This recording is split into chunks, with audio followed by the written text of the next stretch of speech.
Okay, good evening and welcome. Please stand for the pledge.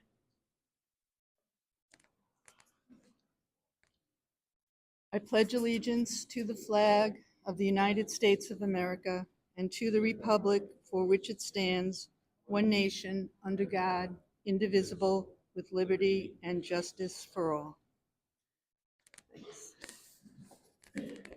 Hi, my name is Donna Murphy, and I'm the chair of the Waukewan Watershed Advisory Committee. And on behalf of the Waukewan Watershed Advisory Committee and the Meredith and Moultonborough Cyanobacteria Committees, I'd like to welcome you to our presentation. We have multiple lake groups here tonight, including Lake Winnipesaukee Alliance, Windy Waters Conservancy, Winnisquam Watershed Network, Meredith Neck and Islands Alliance, Lake Waukewan Association, and Lake Keynote Watershed Association, all coming together with the common cause to mitigate stormwater runoff. Okay. I just want to say thank you to Liz. I want to say thank you to Liz Cody for all the beautiful decorations that we have, and to Mark Billing and the Conscom of Meredith for supplying water and some refreshments. Our facilitator tonight is Bree Rossiter, Conservation Program Manager for Lake Winnipesaukee Alliance. And without further ado, I'll turn this over to Bree. I am done. Okay, thank you. Hello, can everybody hear me okay? If I project a little louder, come up here maybe. So thank you so much to everyone for being here tonight and for joining us for our lake-friendly landscaping presentation. We are thrilled to see so many community members here who care about protecting our lakes and keeping them healthy for generations to come.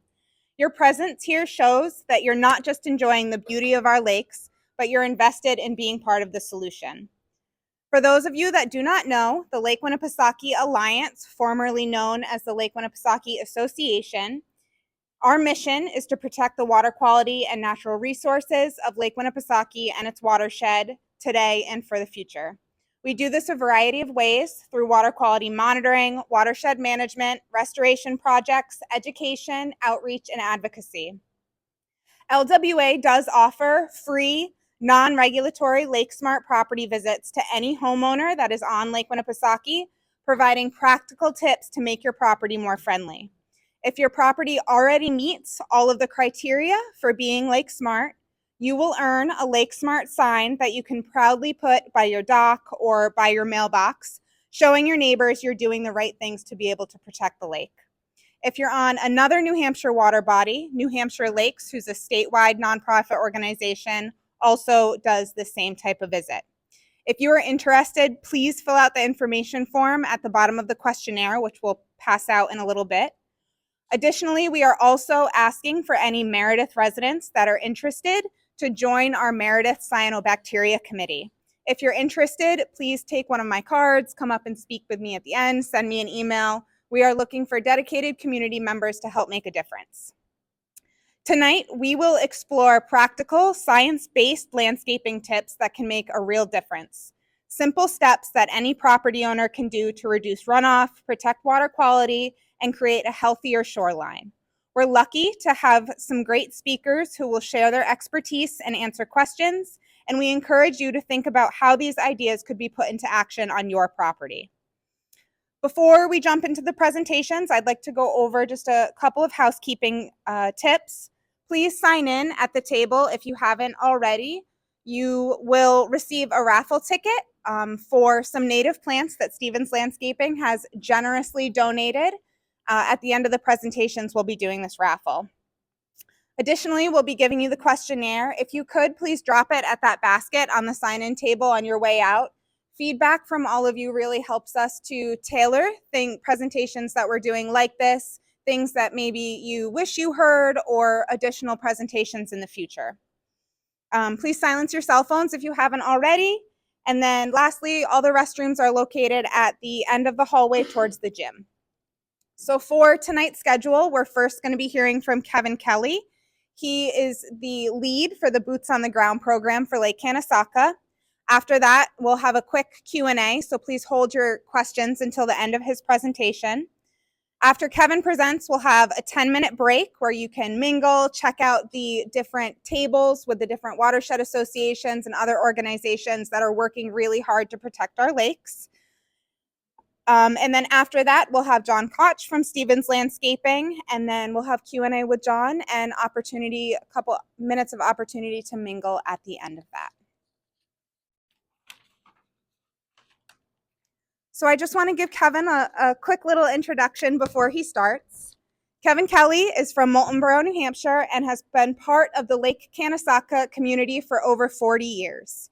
He currently serves on the Lake Cyanobacteria Watershed Association Board of Directors and is chair for the Moultonborough Cyanobacteria Committee. Kevin also created a unique group of volunteers that work to remediate stormwater runoff throughout the Lake Cyanobacteria watershed. This has been a very rewarding year for Kevin. He recently received the Lakes Region Planning Commission's Ayers Cotton Award for Environmental Service and the New Hampshire Lakes John F. Morton Award for Exemplary Lakes Stewardship.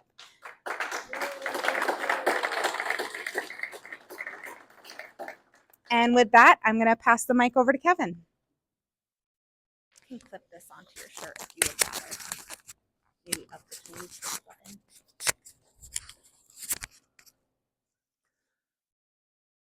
And nowhere does it say Kevin's a great speaker. So please bear with me if I stumble.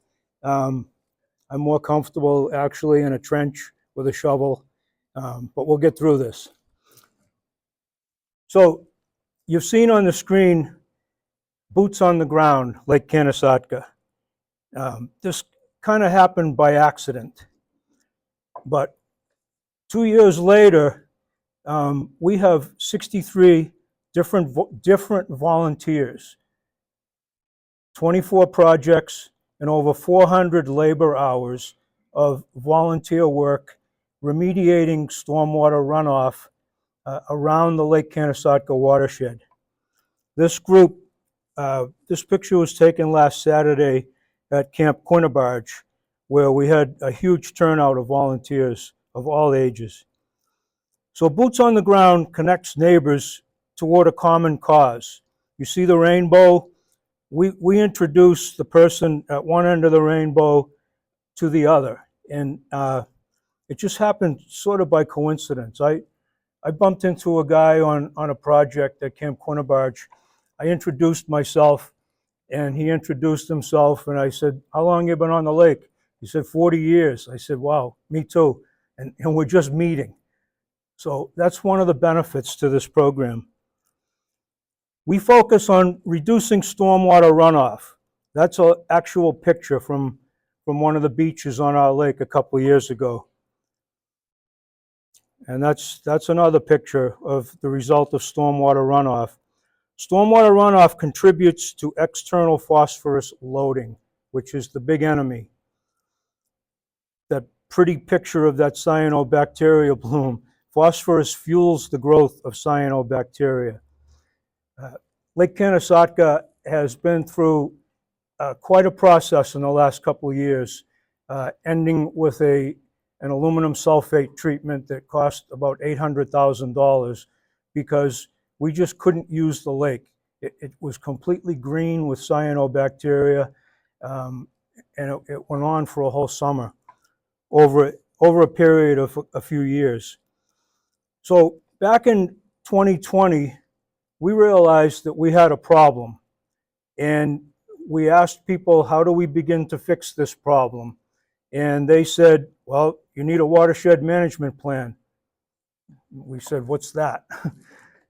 Now I think everybody knows what one is, but we said, what's that and how much does it cost? And we were given an estimate of $60,000.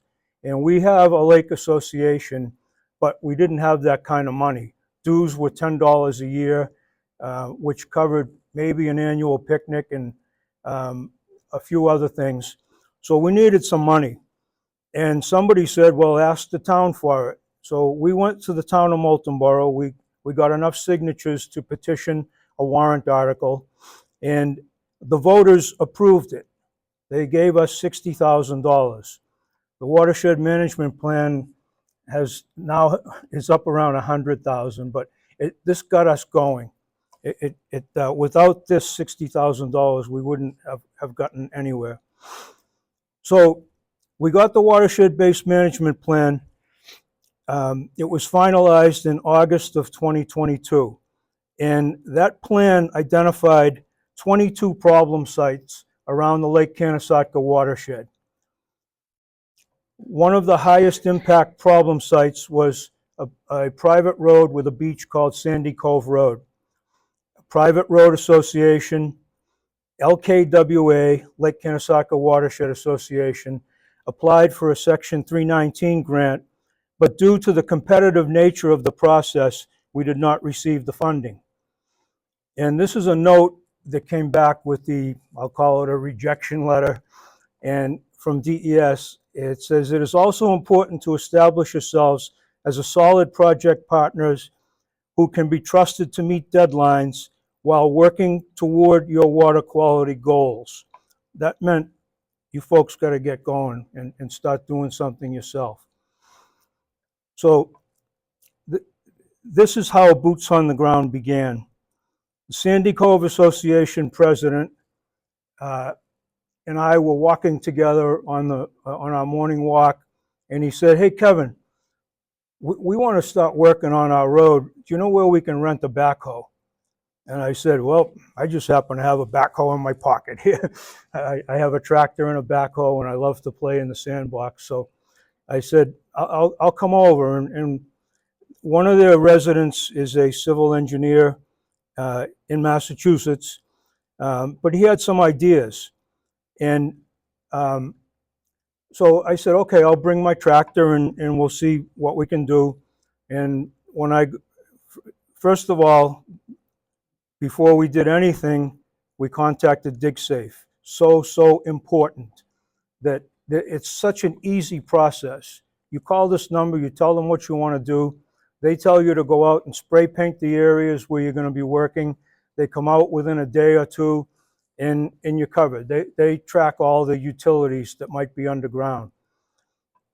So this is a picture of Sandy Cove Beach after a heavy rainstorm. Some of the folks tried to stop the flow, but if you know stormwater, it wants to go somewhere. It's going to take everything in its path. And all that sand was going into the lake, and we don't know, who knows what was in it. So this is the work day, and I'll make a notation that we dug up the road, but it was outside of the 250-foot waterfront setback. So it did not require a shoreline permit. And Mark, the engineer, came up with the plans. I was just the guy on the tractor, but we did something pretty amazing. I can't believe I dug up the street. And then they bought this culvert pipe, and they told me how deep to dig, and they put it in. We covered it over. And it was a great day. It was the beginning of something. I took some pictures and I posted them on the Lake Keynote Watershed Association Facebook page, and it kind of went viral. People started texting me, "Hey, when are you going to do one of those jobs again? I want to get involved in that." So I decided to start looking at the rest of the 22 problem sites and see what we could do with our ragtag team of unprofessionals, because that's what we were. I didn't know anything. I'm not an engineer. I have a tractor. I have a long driveway that I've tried to keep the stormwater under control. So although our first project was a new culvert installation, most projects that we work on are maintenance of existing systems. It doesn't get me into trouble with permitting. You don't need a permit even if you're within the 250-foot setback for road maintenance or culvert maintenance, stuff that was already there. We found so many buried culverts that were just overtopped. You know, I'd go in with my backhoe and I'd feel around a little bit, and someone would say, "There's a culvert," and it was like, hooray, we found the culvert. Very rewarding. Some of the culverts, you see John there down on his hands and knees trying to shovel out the culvert on Deer Crossing. And then on the right, that's the one that I've finally found with the backhoe. And these two guys had never met before, and I couldn't separate them by the end of the day. They were like the two jokesters. So we do small jobs. I helped Sue install a water raiser on her property. Just the two of us with shovels. It took about 2 hours. She purchased the water raiser. We got it done. It was a good feeling. And then we had some big jobs. This is the former Deer Hill Camp on Red Hill Road. The family still owns it. It's about 40 acres of just nice wooded area with a road down the middle of it going to the waterfront. And that road was in real tough shape. And Ted asked me to take a look at it, and I felt like I was in over my head. I said, yep, we're going to need 30 yards of gravel. That's the pile there. And I'll bring my machine, and we'll get some people. So the first thing I encountered was a buried culvert, and I tried to clean it out. I couldn't because it was so packed full, and I said, oh, what the heck? I picked it up with my backhoe, shook it out, got a yard of loam out of it, and we put it back in. It didn't cost us anything. It took about 2 hours worth of work and to put it back in. Next, we brought in a crew. We installed 6 water raisers along this roadway. I basically had to reshape the whole roadway. It was pitched the wrong way. Years of erosion had it was all big boulders sticking up. And so it took us 3 work days with probably 10 people each time. I was over there a lot by myself, playing with my tractor. But we got this job done, and it was a showpiece by the end of the project. And it cost, Ted paid for the gravel. The gravel was about $1,000. And that was the total cost of it. He got a free driveway, and we felt good, and the lake is better off for it. So we have volunteers of all ages. I won't tell you which guys in here are 85 years old, but there are 2 of them. And the guy on the far right is the guy that I met after 40 years of being on the lake. And most recently, we've had some new volunteers, the Elson family that moved in a couple of years ago. They brought their 3 children, and they're not there just for show. Those kids worked hard. And Dave, the father, Paul, the father, said to little boy Eric, he said, there's only 2 shovels, so you use your hands. Like, oh boy. But I thought that was pretty cool. These kids are working hard. So eventually along the way, somebody named us Boots on the Ground. And I thought it was pretty cool. It was, we have a name now. So I felt there was a need to build the program. So I said we put everything on Facebook. I would announce an upcoming project, and then put my email address on there. People would respond and say, sign me up, I'll be there. And then afterwards, we would post all the pictures. The pictures were really the trigger to this thing going viral. LKWA has a newsletter that goes out through Constant Contact. It's emailed out to a few hundred people, so we'd include it on there. And then word of mouth. People would say, hey, that was a lot of fun the other day. You should try it. And people just kept showing up. So I study leadership. I have my whole life. And I think of ways to motivate people, although they really didn't need it. So I found out just the group photo is the biggest thing that got this thing off the ground. I would say to the group at the end of the day, okay, this is why you all came. Line up alphabetically by height, and they'd look at me. Guy's crazy. So they'd bring their dogs with them, and this just made everybody's day. They felt good that they were part of that group. This is another group kind of having a little bit of fun at the Deer Hill camp in one of the clubhouses. See all the smiles, those are genuine. And this is another group, one of the projects at Camp Quinnibarge. A lot of sweat, but a lot of smiles.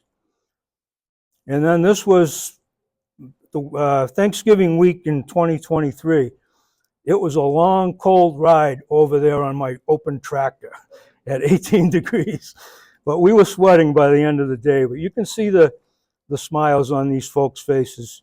People brought family members that were visiting for Thanksgiving. They said, hey, come on, this is going to be a treat. Let's go do some boots on the ground. So my next step was, I'm comfortable financially. I said, I'm going to buy everybody t-shirts. And I'll tell you, there's Mark and Mike, and the smiles on their faces. Everybody wears these t-shirts when they show up. They're proud. And there's Scott and his little tractor, and me and my little tractor. And note that I broke my rake on that job. I'm holding the, but we sweated, and that was at the Elson's house. They came up and found out their driveway was washed out, and they texted me and said, can you come over? And I texted Scott, and both of our tractors went over. We were done in an hour, and the kids helped us. So everything that we do with boots on the ground is based on the information that we learned from Lake Smart and Soak Up the Rain and all the other things that I can study. Number one, it gives me some direction, but number two, it also lends some credibility to what we do. We're not, I said before, we're a ragtag group, but at least we're following someone's instructions. So one of my other expressions is go out and stand in the rain. You know, someone says, how do I assess my property? I said, next time it rains, grab an umbrella or not, and just stand out there and see where that tricky water goes.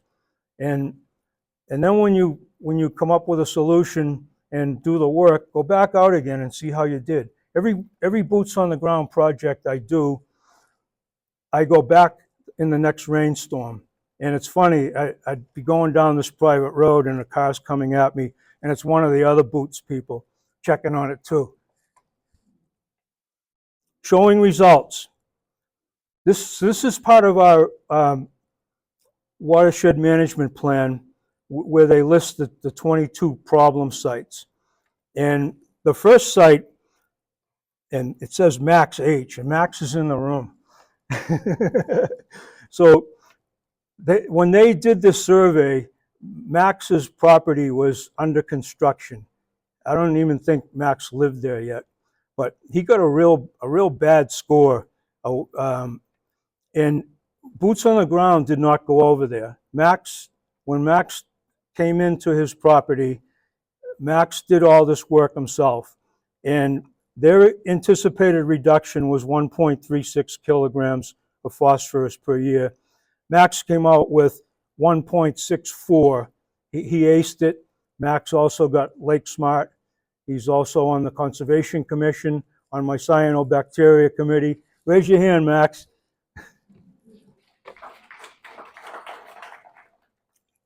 So Sandy Cove Road was a 1.63.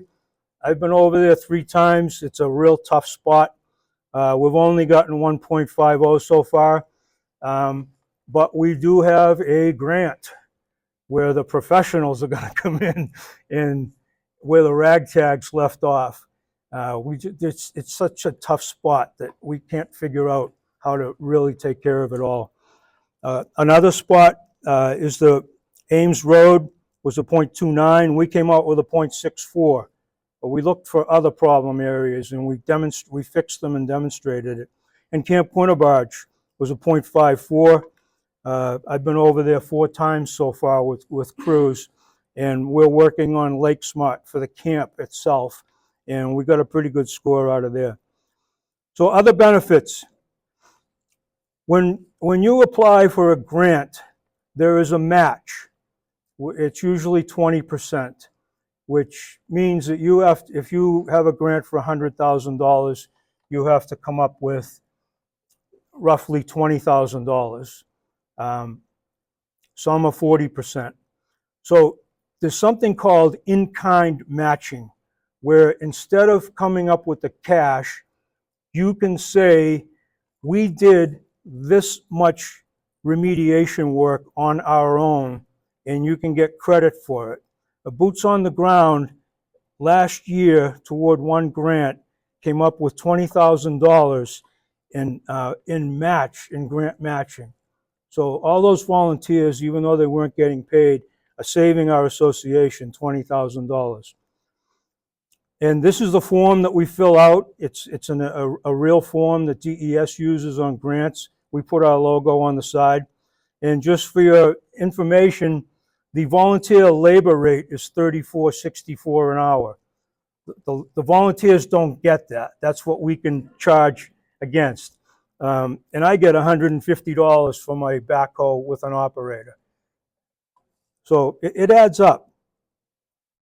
Getting creative. I came up with this idea of a giant barn sale on my property. Would I do it again? I don't think so. But I started collecting stuff from neighbors, stuff usable but useful, but you don't want it anymore. And it's not where everybody comes and brings their stuff and gives us a cut. This was people donated stuff. I put the whole thing together. My barn was full. We started in November. The sale was in June. We made $11,000 toward the Lake Keynote. People came out of everywhere. People who didn't even live on the lake, people who were downsizing would call and would go and collect this stuff. It was quite a thing. And with that, I skimmed $600 off the top, and I bought this pile of, they used to call it riprap stone. Now they call it erosion control stone. And I think the price went up a little bit with that name. But this is free for the taking. People will say, Kevin, I need a load of riprap, and I'll either, we have someone on the lake with a dump truck, and I can load it in with my tractor. Challenges. I was asked to list the challenges to this program. As I said before, I try to steer clear of permitting because it can really bog us down. That's why I try to stick with the maintenance thing. I leave the permitting jobs to the professionals. And also, too much of a good thing. The other day at Corner Barge, we had 22 volunteers.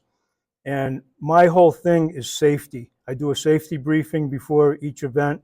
I try to buddy people up. So, and I'm working the backhoe, and people are all over me, all around me. If I have an accident with this program, it's over. I would stop doing it. So sometimes the crowds just they're too big to handle. But I think I have a solution. I'm going to have like foreman, you take those 5 people, you take those 5 people, and the foreman would report back to me. Because right now it's me running 22 people, and that's how mistakes are made. So opportunities, developing future stewards of the lake. Most of us are getting older. We need to get the message out to the younger people around the lake to get involved. And these are the 3 Elson kids, and I bought them shirts the other day, and they're very happy, and they're going to be part of the future. So here's my email address. I thank you so much for your time listening to me. And if you have any questions at all, am I taking questions now, Bree? Anybody have any questions? I have a practical question regarding the razors. How do they hold up during snow removal plowing? Okay, the question was about the water razors that you saw in the pictures. When someone says, I would like you to come and evaluate my property for a water razor, the first question is, do you plow your driveway? And if they say yes, we say water razors are not the solution.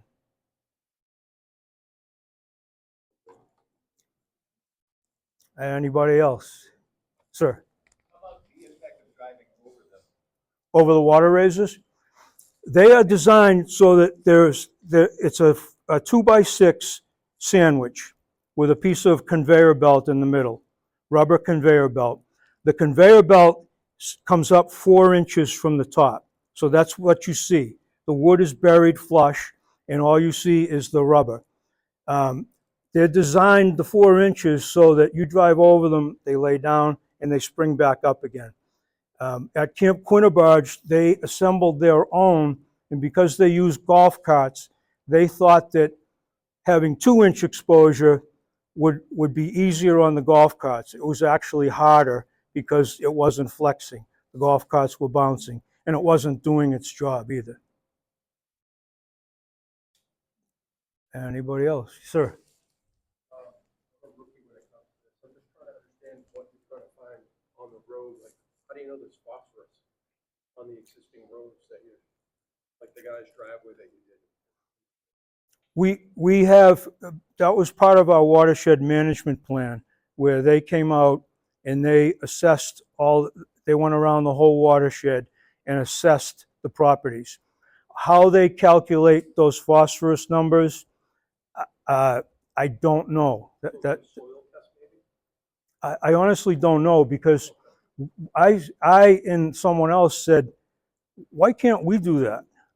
You know, there's got to be a formula, right? We pick up some dirt and we shake it and get a number out of it. And we learned that the process is so complicated that only the professionals know how to do it. What is on the driveway that's causing issues? Like, what's to say it's not in the woods? It's organic matter. It could be something from a fire pit, wood ash or anything. Lawn fertilizers are a big problem. Septic issues. I think my time's up. Yeah, so Kevin's spot on about that. Phosphorus is a naturally occurring element, but it's occurring in really, really small, minute amounts. So when we have development and impervious and ways that stormwater runoff can enter into our water bodies, that's how that phosphorus is getting in there. So phosphorus binds itself to sediment. You can think of it as like a really sticky element, and then under certain conditions in the lake, that sediment can release that phosphorus and make it available to plant cyanobacteria and algae. So it's naturally occurring, but due to development, septic systems, fertilizers, all of those sorts of things, that's why Kevin's so focused on the stormwater runoff, and why we all should be too, because that phosphorus loading, what it does is it ages your lake over time faster than it would be aging naturally. And it doesn't hurt from the culvert into the lake over time?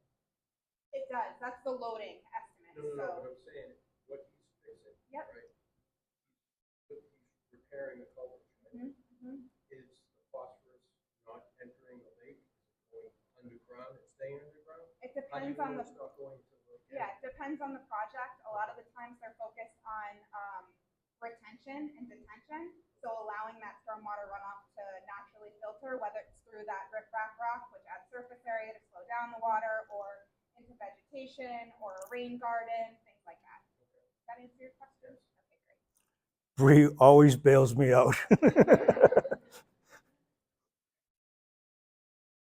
know your lake went through some really tough times for a while there, but in the very beginning of the organization, with boots on the ground, how did you deal with inertia, apathy, all the other kind of natural things that just sort of bubble up every now and then? I'm sorry, I didn't quite understand that. How did you deal with apathy, inertia? I can't be bothered. Let somebody else do it. It's human nature. The question was, how do you deal with apathy? We ran a capital campaign to come up with money for this alum treatment, and I think we had maybe 50% participation out of 180 properties. And somebody said, "Well, that's good. That's about average." I said, "That's terrible. I'm killing myself here," and it's just, I think it's just human nature. People say they've got this. They don't need me. So Did that answer your question? Human nature. Yes. Yeah. Pardon me? It's 375 acres, 40 feet, 41 feet deep at the deepest point, average about 20 feet deep.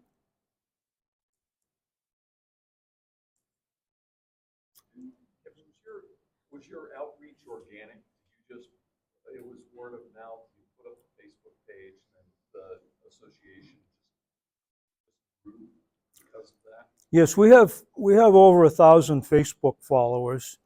And as I said, we have a newsletter that goes out by email. But honestly, it was those group pictures on Facebook that really, it was unbelievable. That's why I wanted to talk about it. I encourage, if you're thinking about anything, any type of organization like this, get a group of people together with smiles on their faces, and you could sell it to the world. Food works. Yeah, yeah. Any But other questions? No? All right, it's 6:43 right now, so let's take about a 10-minute break, and then John will come on from Stevens, and then we'll do the plant raffle. Thank you, Kevin. thank you.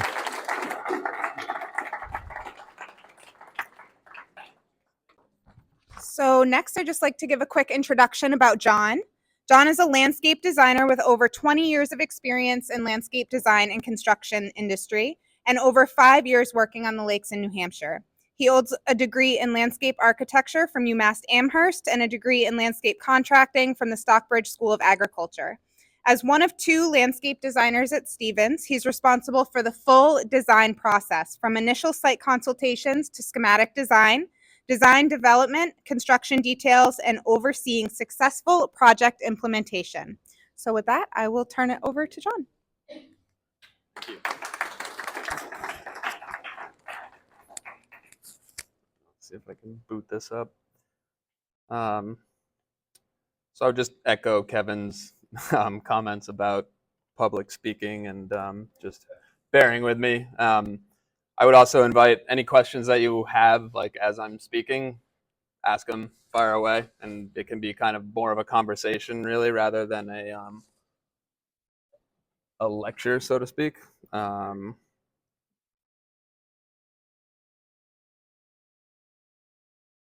One or a couple other things you'll notice is that John Stevens was originally going to do this. I got tapped in a little bit last minute. He had a scheduling conflict, and I look a lot different than that guy in the photo there. It's been a busy season, so.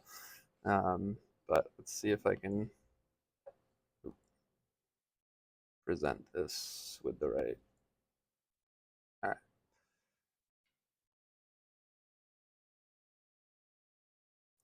So I'm sure you've probably seen Stevens trucks in the area if you live here or you've been around here. But we're a diverse team of talented professionals serving clients in the Lakes region. John started the company with his brother in 2007. We're sort of a full service landscape design, construction, maintenance, property management company. So really from beginning until end and ongoing care of properties.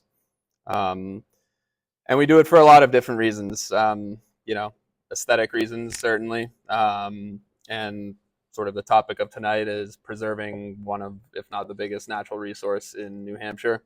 And then going along with that, sort of home values. We deal with a lot of customers that are trying to either increase or protect their home value.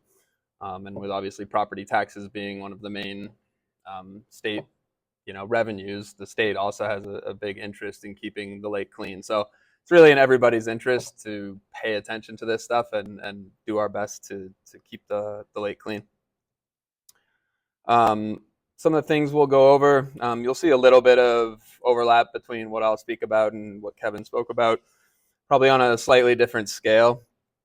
But sort of how to audit your property, site analysis, that's sort of one of our first steps as the design process is really getting to know your property, whether, we have clients that have lived there for, 40 years. So they know probably a little bit better than us when we come right on site and come up with plans, how everything works. But sometimes if somebody's building a new home, we help site that house and we'll do a full site analysis. And part of that is understanding how water moves its way through the site and to the lake. We'll talk about some of the design solutions that we use in that process. We'll do a very brief permitting overview because it's kind of boring, but it's really important, and you can really get into the weeds on that. So just, a big part of our job is setting expectations when it comes to permitting a lot of the time and timeline. A lot of people from out of state come and buy properties and buy houses, and they want to enjoy them immediately, and sometimes that's not really possible. Some of the best management practices, when hiring a professional, we use BMPs to really ensure safe and successful completion of a project. So there's a few different ways we do that. Maintenance considerations after the project's complete, and then we have a few photos of some examples of what I'll talk about. And there's a couple, I think, frequently asked questions that Bree had asked Jon to address that I think come up a lot. So we'll get to those, and then if there's any other questions as we go, we can have a little Q&A. So let's see if I can get. There we go. Is that showing up on there? Yes. Okay. Never mind.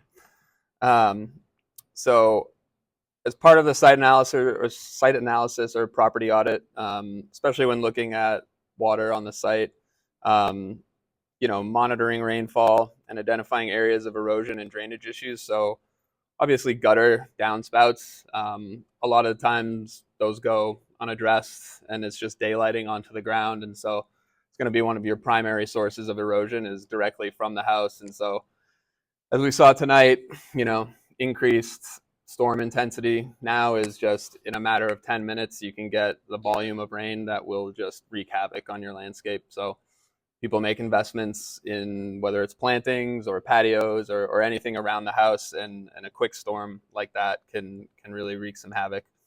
Driveway runoff points, like Kevin had talked about.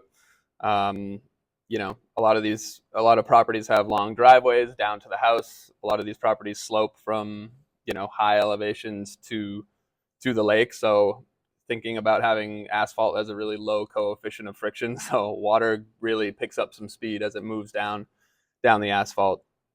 And wherever that ends, water is going to take the path of least resistance. So whatever, trying to figure out where those points may be and capturing the water there and trying to slow it and sink it, kind of like Bree was mentioning. It's one of the really main strategies of stormwater management. Sloping areas, kind of an obvious one. Like I said, I would say 90% of the properties we work on around the lake are pitched from the top of the property or the road down to the lake. So really identifying where the steepest slopes of the property are and where the more mellow slopes are. That's part of our site analysis, would be doing a slope analysis. And so where can you terrace areas of enjoyment? Where can you dedicate to, say, a bioswale? Where can you move water laterally throughout the site as opposed to just sending it perpendicularly straight down the slope? Pipe outfalls. A lot of the time, some of those downspouts will get put into a pipe, and that's a good intention, but where does that pipe go? A lot of times we'll get on site and start doing some poking around, and we'll find that somebody had taken a downspout, put it in a corrugated pipe. That's well and good, but all of a sudden you've got a corner of the property that's completely eroded.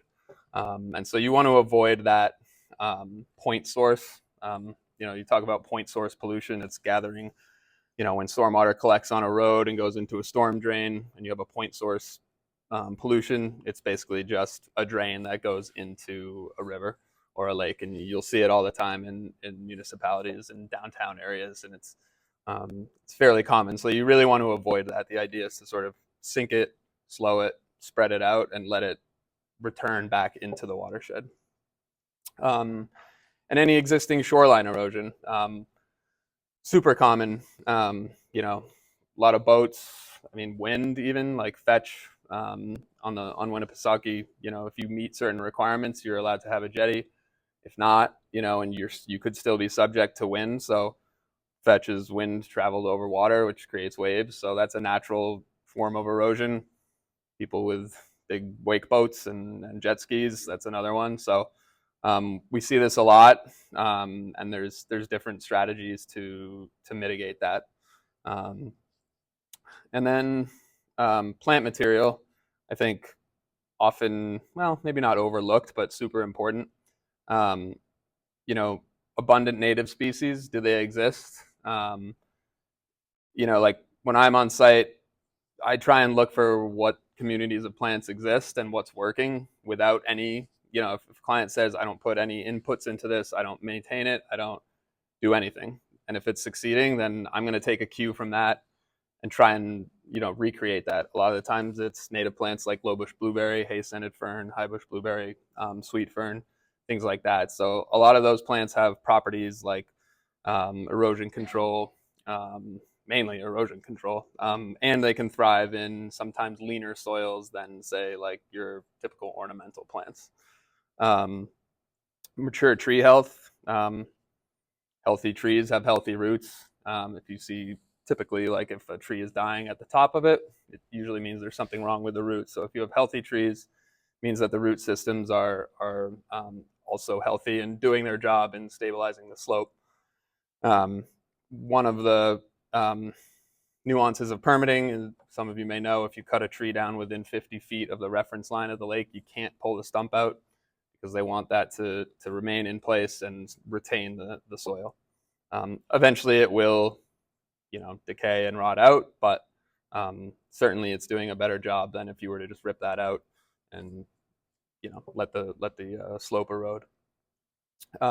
Any presence of invasive species, you know, this is the continual battle for us. I think we all know the usual offenders: bittersweet, and knotweed, which is, I live in Plymouth and I take my dog for a walk down by the river, and it's just, I mean, it's like a tunnel, a thicket, and it took like a week for it to get like well above my head. So it'll grow through asphalt. So these things are species that push out all of our natives, really have no wildlife benefit, have no ecological benefit, and really should be addressed.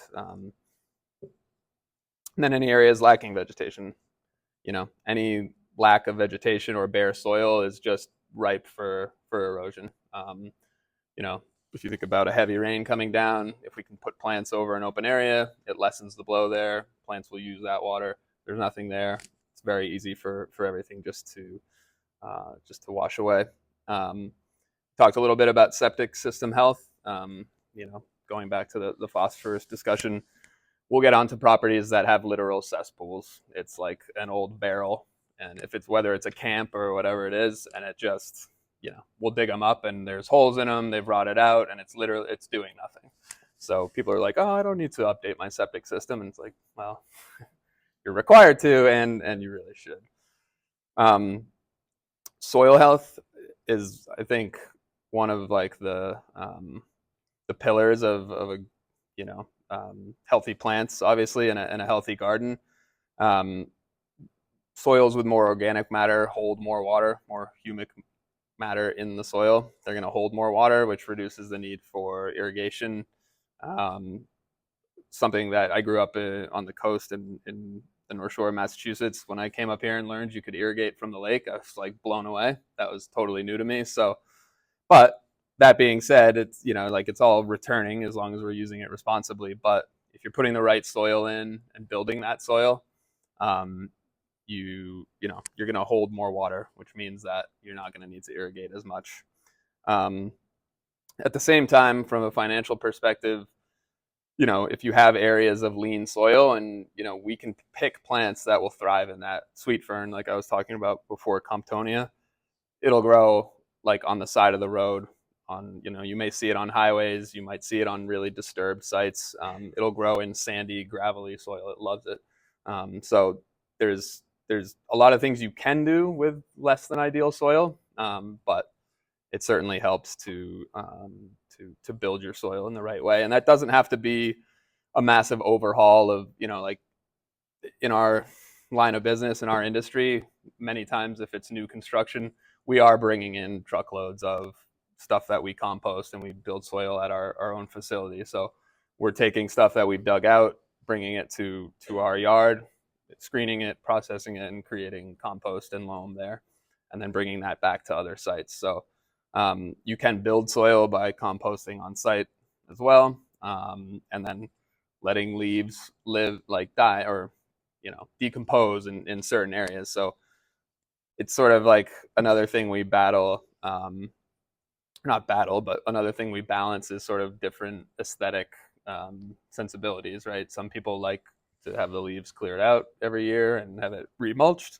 and some people are fine with leaving it in certain areas. So there are other ways to build that soil. And then irrigation system efficiency is a big one. Using drip irrigation in plant beds, and monitoring that. It's not something you set and kind of just forget about it, let it run, never look at it again. It's something you want to monitor, make sure, like if we put the right plants in, like with native plants, yes, you may need some irrigation to establish those, but the idea is that after a year, maybe 2 years, those are established and they're thriving because we put the right plant in the right place. And if we do encounter long periods of drought, you can put the system back on, just get them through that tough period, and then once we reach a certain area or a certain time when we get a little bit more rainfall, you can kind of cut that off again. I probably got into a little bit of this on that last section. Are there any questions about any of that? We can do it at the end too if we want, but some of the design solutions for that. So, a lot of our projects are pretty, I would say, large scale. We do enhancement level projects. So if there are smaller areas that you want to make more lake-wise and sort of focus on for these stormwater strategies, that's certainly a possibility. But when we look at sort of evaluating a site, the entire site inside the 250-foot setback for permitting, installing permeable patios, driveways, and walkways is one of the first things that we will do. So pervious surfaces obviously is something that lets water percolate through the surface. So you may see some examples of patios like on our portfolio website that look like normal patios, but what's underneath that is a very carefully designed sort of cross section of different stone. Yeah. Yeah.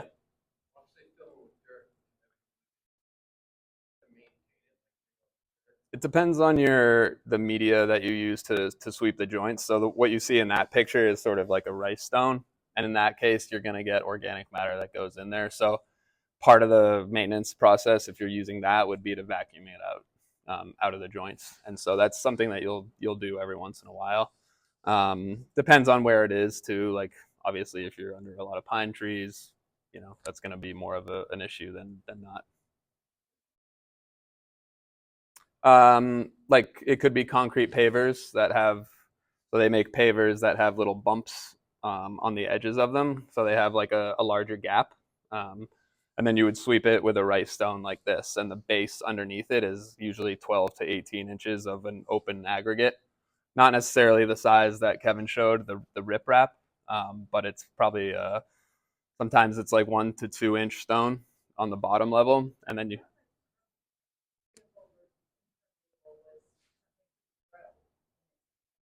No, it has to do with the if it's able to infiltrate water through it.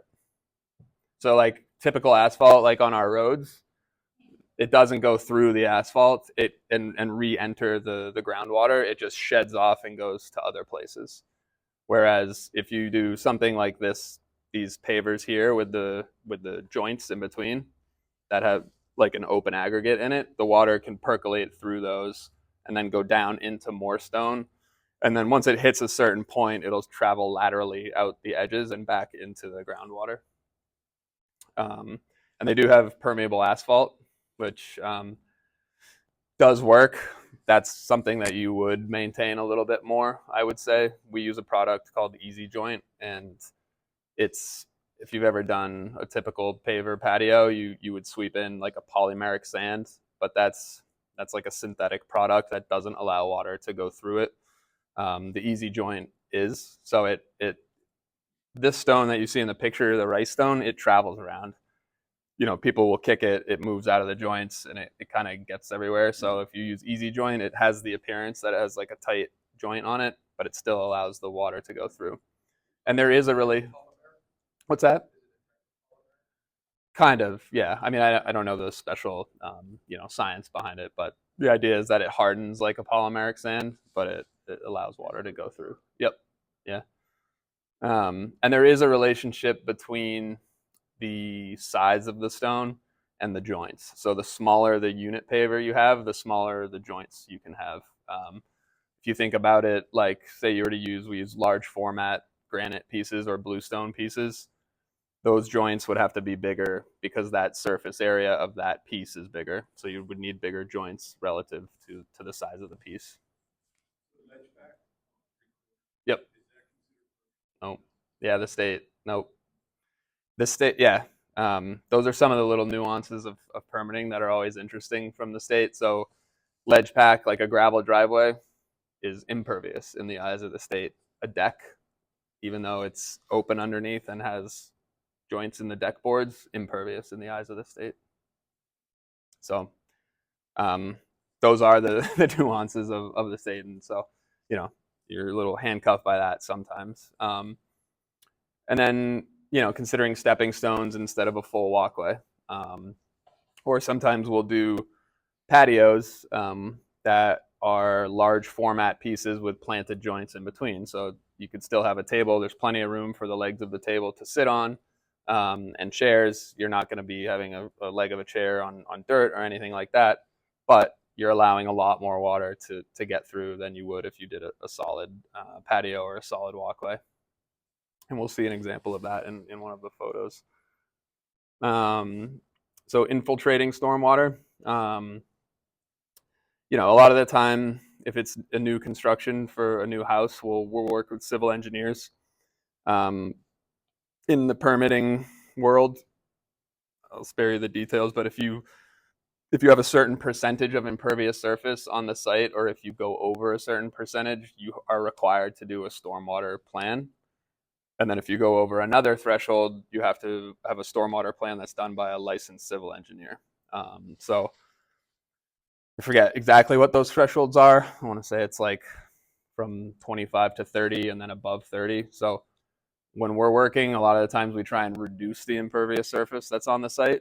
But in some cases, you can do more impervious surface, but then you have to do more drainage infrastructure.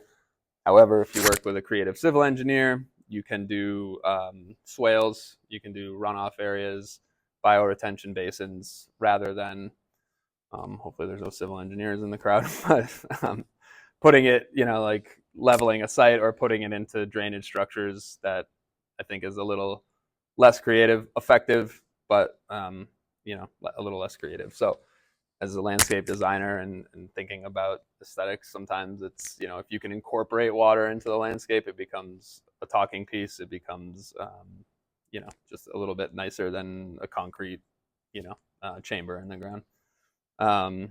Considering or lining swales with stone. We talked a little bit about that surface area, slowing the water down. You can use check dams. So if you have a swale with, say, 3 to 4 inch stone, river stone in it, you can use a piece of granite that runs across it, that the water will stop, slow down for a second, and then slowly creep over the edge, almost like a level spreader. So it's a way to slow the water down a little bit more rather than just sending it down a smooth, swale. So again, the idea is to sink it, slow it down, and spread it out. Consider rain garden collection points. We've talked a little bit about that. that would, I think actually the Lakewise website has a pretty good resource for that, on how to like size a rain garden based on the square footage you have. But that would include creating an appropriate sized, little retention area, using plant material to soak it up, using a special soil blend that will let it, drain at the appropriate rate. The last thing you want to do is build a rain garden with clay. That would be a pond. So those are important things to consider. Terracing the sloping land, that's something we do a lot of, usually driven by sort of areas of gathering, whether it's a dining patio, an outdoor kitchen, or something like that. It's done sort of driven by that, but it's also helping sort of stabilize the site in working our way down the hill. So whether that's done with an engineered wall or boulders, it's a way to slow the water down and create sort of checkpoints as it moves down. So we'll talk a little bit about this, but perched beaches. So some properties have grandfathered beaches, which were probably more like before the Shoreline Water Quality Protection Act went into effect. People built beaches, which was basically just dumping a bunch of sand on the shoreline. And so now what the state prefers is that one of the FAQs will be about sand replenishment on beaches, but what the state really prefers now is that you create a perched beach, which is an area that's elevated above the lake, and it actually pitches almost backwards. And then at the back of the beach, there's a drainage area, sort of like a gravel trench with a pipe in it that will collect that water and then move it out. So it's really, we talked about some of that erosion from wind and boats and things like that. So if you're needing to replenish that sand at your property, chances are that beach was not created naturally. Chances are that was somebody that dumped sand there, and it's not meant to be there, and so it just keeps washing out and washing out and washing out, and ultimately that's just gonna, continue on and make it shallower in your area, so and require dredging possibly. And then so improving the buffer. This goes into a little bit of the permitting, but like I mentioned, between 50 feet and the yep. Yeah. Yep. So, so it's it's not crazy. It really isn't. Like, the state is actually really, really good, and cooperative. They don't want to stop people from doing projects. So it would require a wetlands permit. So a wetlands permit, it's a little misleading. It is for work that's within designated wetlands, but it's also for work that's on the bank of the lake, one of the lakes that's on like the I think they call it the designated water body list. So certain lakes or lakes of a certain size are under the SWQPA, and so you would need a wetland permit, and so it's called a standard dredge and fill permit, and so depending on the size, you can either need a major or a minor. I said I wasn't going to get into the weeds, but so you would either need a major or a minor, and all this is on their website as well. They have a pretty good resource section about it.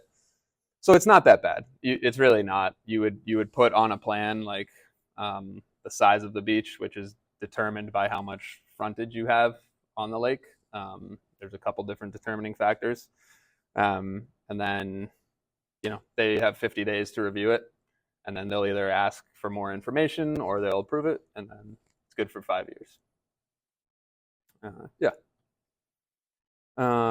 So improving the buffer. Talked a little bit about from the reference line back to 50 feet is the woodland buffer, they call it. And if you slice that up into 25-foot sections along the reference line and 50 feet back, you have to maintain a certain number of points within those grids of trees.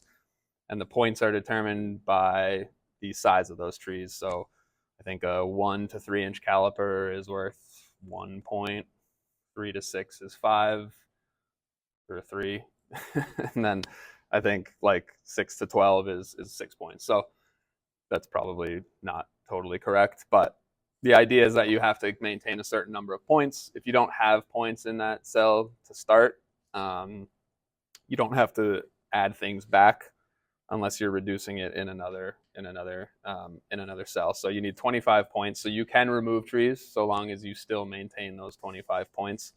But that buffer is really important, and it's probably one of the biggest.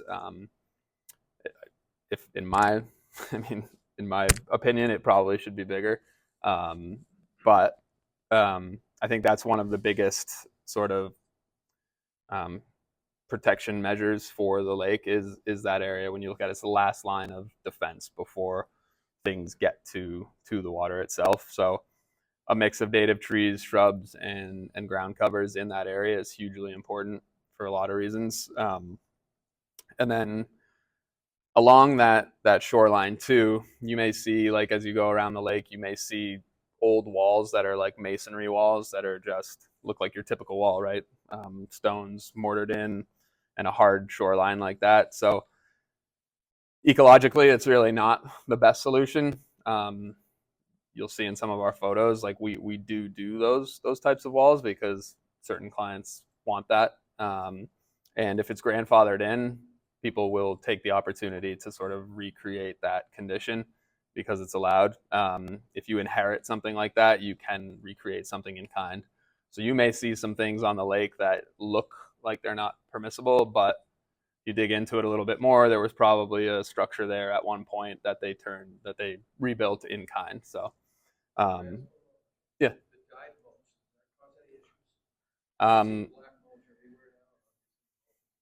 Yeah, I mean, yes, I would steer clear of it. You know, that dyed mulch is I wouldn't. Yeah, the dyed mulch is typically just like shredded up pallets that is dyed a certain color. It's not like a natural material. I'd imagine so. I don't know specifically, but I can't imagine how it's like an unnatural dye wouldn't. So we use like a leaf compost or a leaf mulch, and so it actually serves its purpose and feeds the soil, and it breaks down a little bit quicker. But if you look at like wood chips, just straight wood chips, which is essentially what that dyed mulch is, it robs the soil of nitrogen. When it breaks down, it's just stripping all of the soil nitrogen. It's actually doing a lot more harm than it is good.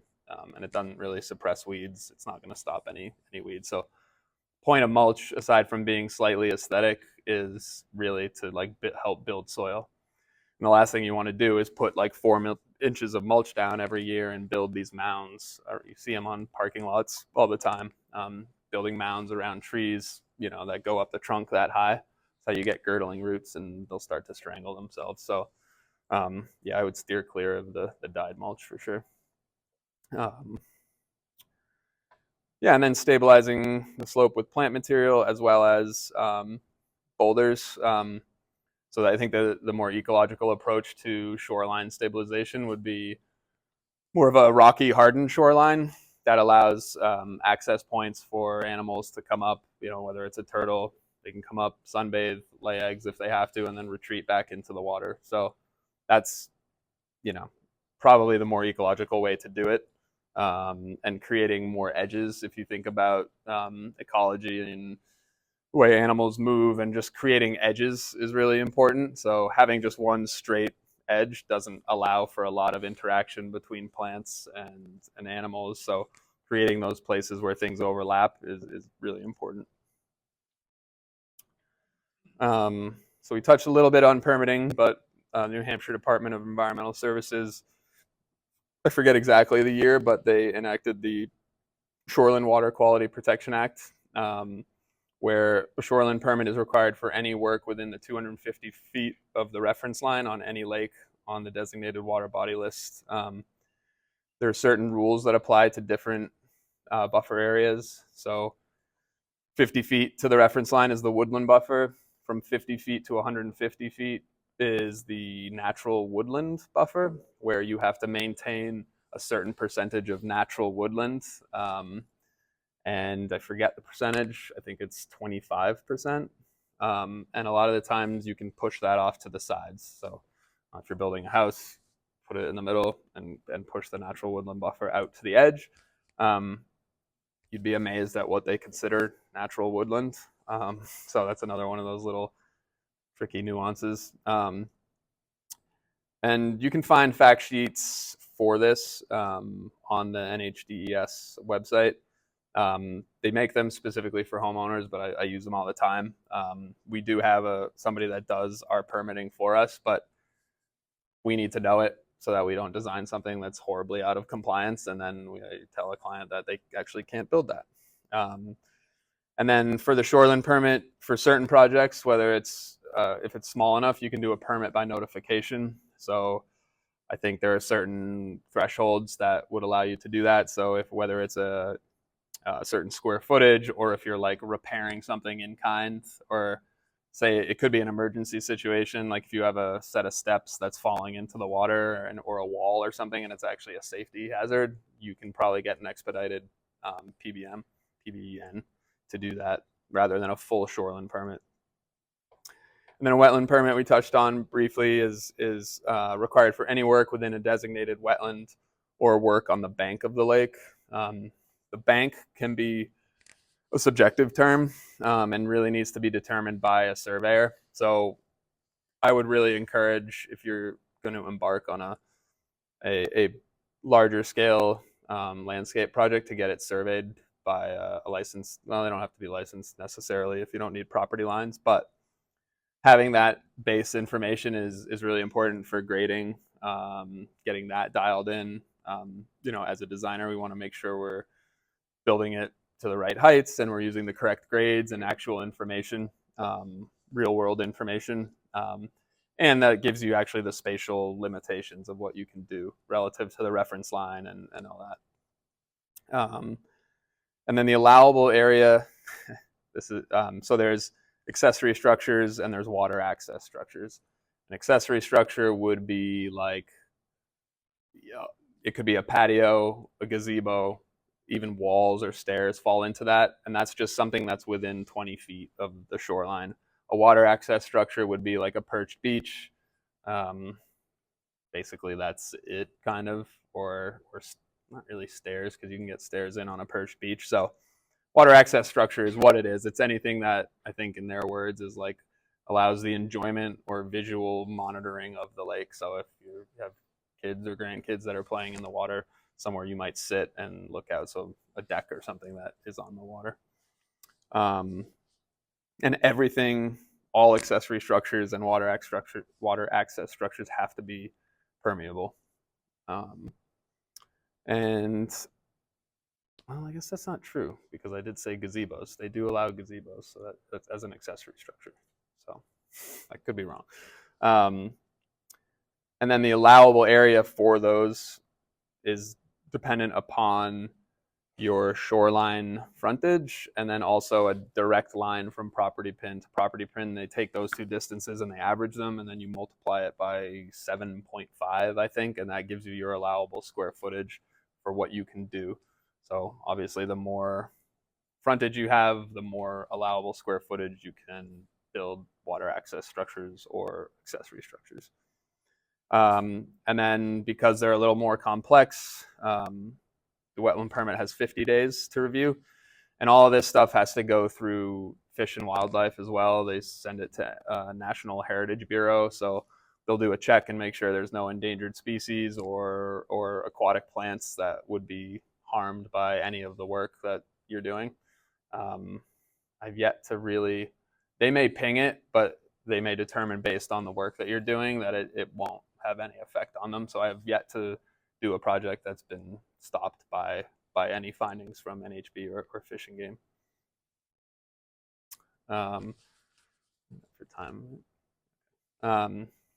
Best management practices. So this is a huge one that, especially during construction, it's all well and good to have the finished product working correctly and having that, but while the project is being built is probably one of the most vulnerable times for the site.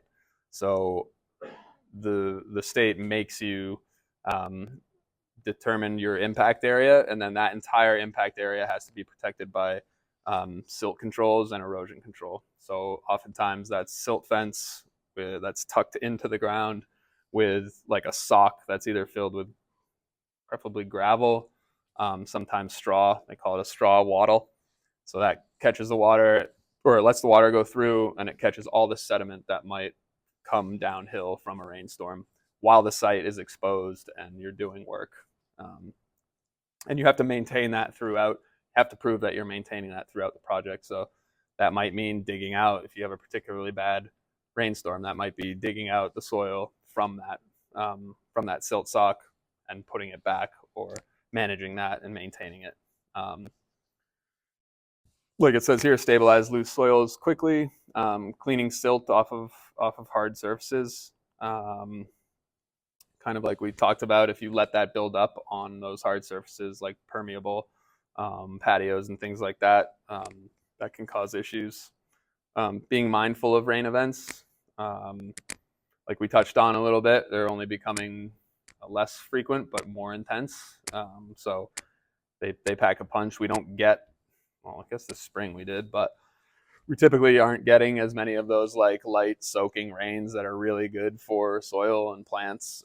It's typically like 2 inches of rain in a really short period of time. So I think, like if you talk to a civil engineer about doing a drainage project, a lot of times they'll talk about 100-year storms and that level. So in some cases you're required to design to, say, a 100-year storm, which means I think it's a storm that would probability of happening every 100 years, which is quite a storm. So, and I think, to touch on that too, would be like redundancy in drainage is huge. Just assume that something's gonna get overwhelmed, right? So like you may design something a certain way. Important to have sort of a backup or a redundancy in that system, in that stormwater design, so that when something does inevitably happen, it may not be because of the way that you designed it. Freak things happen. A tree falls on something that you designed that's supposed to infiltrate water. It gets pushed to the side, goes around it, and now it's found a different way. So trying to incorporate some redundancy into the design is helpful. Protecting root systems of mature trees. It's something that I think goes really, really overlooked in landscape construction. A simple rule of thumb, this obviously has its exceptions, but if you look at the canopy of the tree, the roots go out to at least as far as that canopy, and oftentimes farther. So it can be sort of a limiting factor when we're trying to work. Like we want to preserve the trees, but somebody wants to put a house right next to the tree. So it's, we do our best to preserve the roots of that tree, and it may mean coming in afterwards and doing some air spading and fertilization to help get that tree back if it has seen some of the effects of compaction.